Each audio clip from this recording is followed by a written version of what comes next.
Recoucou tout le monde. Alors comme je trouvais que mes vidéos elles n'étaient pas forcément très claires pour quelqu'un qui n'y connaît absolument rien par rapport aux mailles endroit et mailles envers, j'ai eu envie d'essayer de faire une sorte de zoom. Alors j'ai utilisé mes doigts. Donc je vais vous réexpliquer les mailles endroit et les mailles envers grâce à ma main. Donc on va faire comme si chaque doigt était un picot du tricotin. Donc j'enroule ma maille autour des picots, donc de mes doigts. On va faire la maille endroit en premier. Donc la maille endroit, vous vous rappelez, on avait enfilé les mailles, on passait le fil par-dessus, enfin sur le devant des picots. On prenait le crochet et en fait ce qu'on faisait, c'est qu'on allait attraper la maille du bas, comme ça. On allait... Bon, ben voilà, même moi, il me trompe. Alors, on attrape la maille du bas, on passe par-dessus le fil et on crée la boucle. Donc là, vous voyez, j'ai créé la boucle. Donc, on enlève l'ancienne maille et on met la nouvelle. Et on tire un peu le fil. Je vais vous le refaire. On prend la maille du bas.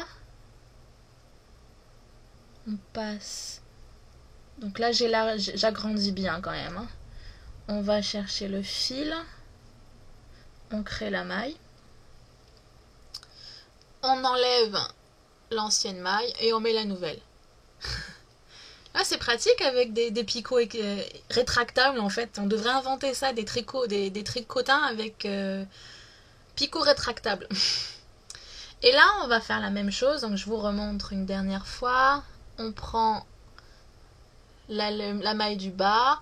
On passe au-dessus, en quelque sorte, hein, au-dessus du fil pour aller chercher le fil et créer la maille. Tac, tac. Donc ça, c'était la maille endroit. Là, hein, c'est bien tricoté, je ne triche pas, c'est bien tricoté. Donc maintenant la maille envers, je vous rappelais, on avait monté nos mailles et on passait le fil en dessous, comme ça. Donc les mailles, le fil, et on allait chercher la maille du dessus,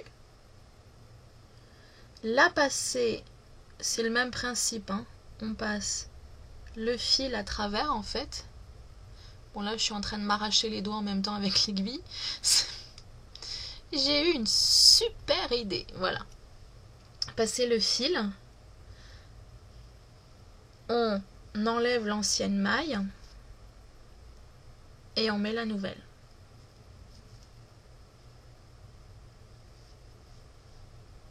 Je vous le refais une dernière fois. On a le fil en bas, la maille en haut. On attrape notre maille. On passe à travers le fil. On crée notre maille. On enlève l'ancienne. On met la nouvelle. Allez, une dernière pour la route.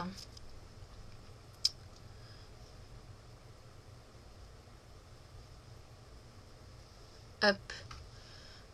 On prend en haut. On crée la maille. Tac et tac. Je pense que c'était un petit peu plus clair quand même que ce que je vous avais fait. Enfin, c'est pas que c'était pas clair, c'est comme c'est assez petit que ma webcam elle est pas super géniale, méga top, mais c'était peut-être pas très visible. Et juste vite fait pour revenir à ce que je vous avais montré, la deuxième méthode pour faire la maille endroit, c'était dans le même move, mais je pense que c'était plus clair ça. On prenait le fil, on le passait sur le dessus. Et on allait chercher la maille et on la passait par-dessus le picot. Hop. Tac. Tac. Voilà. Donc voilà, je pensais que c'était important quand même que les choses soient claires, parce que comme c'est les points de base, si vous n'arrivez pas à comprendre les points de base, vous ne pourrez pas faire la suite. Et c'est pas sympa après de se prendre la tête et puis de s'énerver, parce qu'après du coup on se dégoûte du tricotin et on veut arrêter. Donc j'espère que là, cette petite mise à jour vous aura aidé à y voir un peu plus clair. Je vous dis à bientôt et d'ici là, mettez-moi plein de commentaires. Bye bye.